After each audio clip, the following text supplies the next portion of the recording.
तो तजम्मुल साहब, अब ये जो इस वक्त हम देख रहे हैं पूरे मुल्क में सियासी एक्टिविटीज़ चल रही हैं, उससे पहले 2-3 रोज़ में उसकी एक हाइप बनाई जाती है, कॉर्नर मीटिंग्स होती हैं, छोटे छोटे जलसे होते हैं, उसके बाद एक ग्रैंड जलसा होता है, उसमें हज़ारों लोग आते हैं। तो इसके बाद फिर किस हद तक इजाफा हो जाता है कोरोना बढ़ने का, कितना खदशा और कितना इम्कान पैदा हो जाता है? जी, बिस्मिल्लाहिर्रहमानिर्रहीम। शुक्रिया आपने शो पे इनवाइट किया। देखें, ये पूरी दुनिया में स्टडी किया जाता है as super spreading effect. Super spreading effect ये होता है कि जब एक जगह पर ज्यादा लोग आ जाएं तो बीमारी किस स्पीड से बढ़ती है। कोरोना वायरस के लिए कहा यह जाता है कि औसतन एक शख्स 2 से 3 लोगों को बीमारी मुंतकिल करता है। लेकिन जब इस तरह के इवेंट्स होते हैं तो इस पे MIT में नवंबर के महीने में एक रिसर्च पब्लिश हुई है, जिसके अंदर एक ऑथर है फीलिक्स वोंग। वो ये बताते हैं कि जब उन्होंने पूरी दुनिया में 60-70 से ज्यादा इस तरह के इवेंट स्टडी किए तो उन्हें पता चला कि एक शख्स 10 से लेके 100 लोगों तक बीमारी ट्रांसफर कर सकता है जब जलसे होते हैं, जब कहीं पे भी लोग जमा होते हैं, चाहे वो कोई स्पोर्टिंग इवेंट हो, चाहे कोई रिलीजियस इवेंट हो, या वो कोई क्राउड गैदरिंग के लिए कोई पॉलिटिकल इवेंट हो।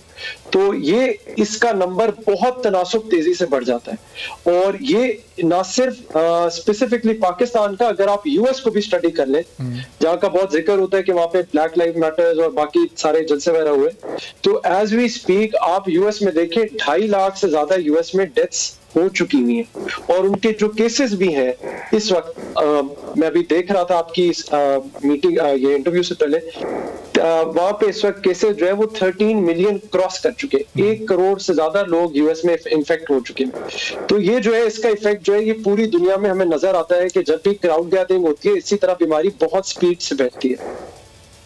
तो तजम्मुल साहब, ये NCOC से आप लोगों ने ये डाटा शेयर किया कि ये एक शख्स से 10 और फिर 10 से 100 तक ये चीज़ बढ़ जाती है, चूंकि जिस तरह हुकूमत इस वक्त अलाउ कर रही है ये तमाम जलसे जुलूस सियासी एक्टिविटीज़ को, उनको कि ऑफिशियली तो बैन है लेकिन उसके बावजूद भी ये हो रहे हैं, तो ये तो फिर बड़ी ख़तरनाक सूरत हाल हो सकती है। पहली लहर ने कोरोना की पाकिस्तान को उस हद तक नुकसान नहीं पहुँचाया जिस तरह से हमने वेस्ट में या दूसरे ममालिक में देखा, तो फिर क्या पाकिस्तान भी उस तरह के नुकसान के करीब जा सकता है अगर ये एक्टिविटीज़ मुस्तकबिल में भी चलती रहीं?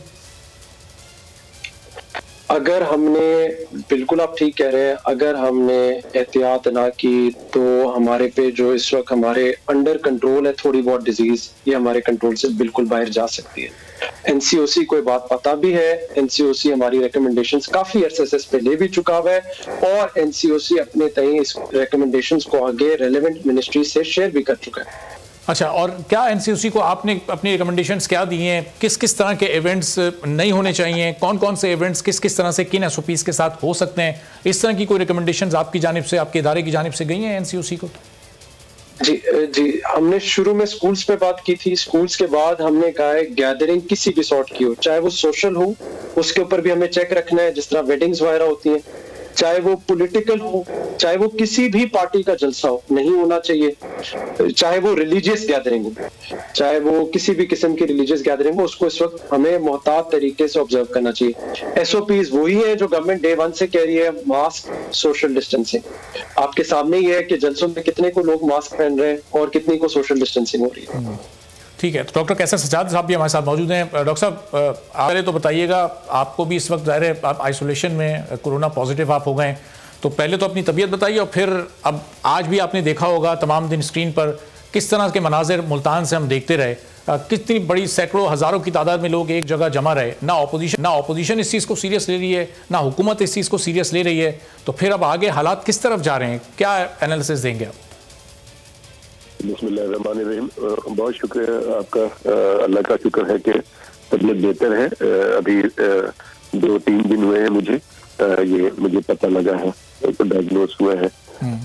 देखिए, ये तमाम आपके तवज्जुह से आपके व्यूअर्स को मैं पहले से भी डे 1 से बता रहा हूँ और अभी भी बता रहा हूँ कि ये बीमारी एक से दूसरे में बहुत तेजी से फैल सकता है। चाहे आप अगर एक अकेले भी किसी के साथ बैठे हुए हैं, आप अकेले हैं और आपके साथ कोई बैठा हुआ है और वो इन्फेक्टेड है, तो वो भी आपको लगा सकता है।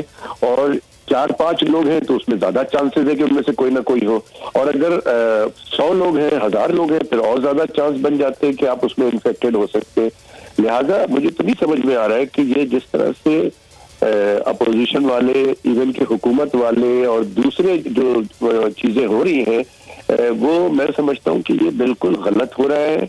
हुकूमत, चूंकि मैं समझता हूँ कि हुकूमत की सारी जिम्मेदारी है। अगर हुकूमत ये इनॉग्रल सेरेमनी में या 300-400 लोगों की कोई भी सेरेमनी ना करे, कोई भी गैदरिंग ना करे, अनाउंस कर दे कि जी पाकिस्तान में, जैसे मैं बार बार कहता हूँ कि आप एक यूनिफॉर्म पॉलिसी बनाएं फेडरल गवर्नमेंट, और वही सारे मुल्क के सारे कोने कोने में लागू करें, इम्प्लीमेंट करें। और वो एक काम ये हो सकता है कि इस सूरत हाल में आप पूरे पाकिस्तान में 144 लगा दें, ताकि कोई जलसा जुलूस किसी किस्म की ना ये खुद करें। अगर ये खुद करते रहेगी हुकूमत, तो फिर तो दूसरों को मौका मिलेगा कि साहब ये जो है हमें मना कर रहे हैं और खुद कर रहे हैं। लिहाजा ये वक्त ऐसा है कि हुकूमत की जिम्मेदारी है कि अवाम की सेहत का ख्याल करें, कोरोना से इनको बचाएं और साथ ही मईशत को भी बचाएं।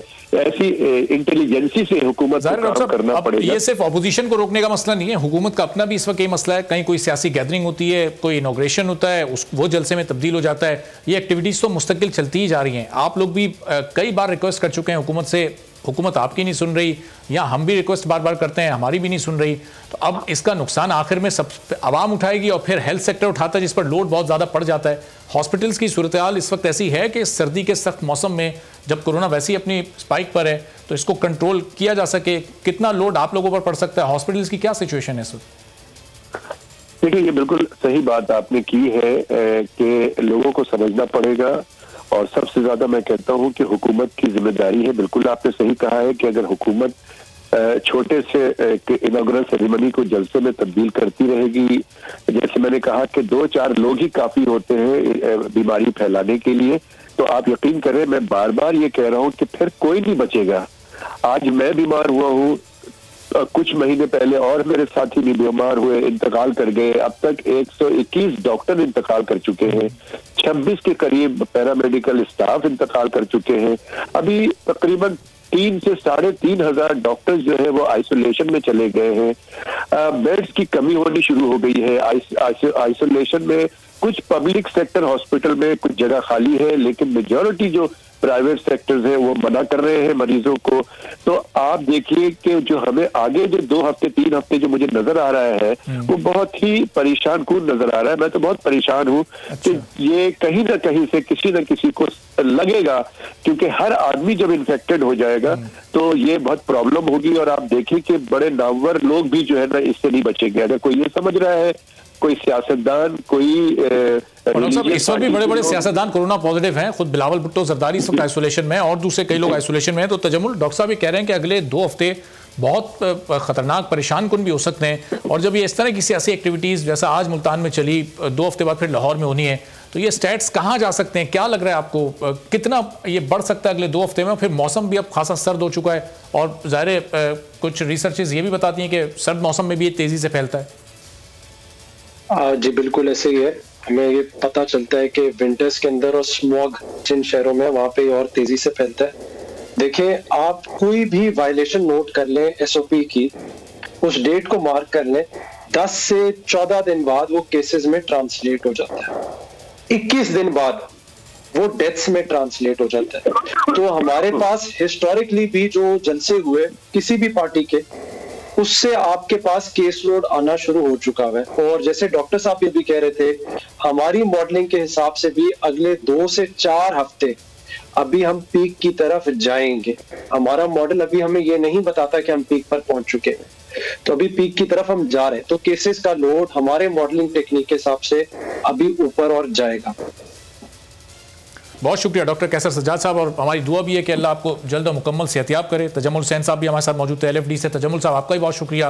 अपोजिशन को इस वक्त बड़ा संजीदगी से सोचना होगा कि अगर इस वबा को मुल्क में फैलने से रोकना है तो फिर तमाम एक्टिविटीज़ पर पाबंदी लगानी होगी, खा वो अपोजिशन की कोई एक्टिविटी हो या खुद हुकूमत कोई इस तरह की कोई तकरीब या कोई इफ्तिताह करने जा रही हो, तो उसको बहुत ही सिंपल और महदूद रखा जाए।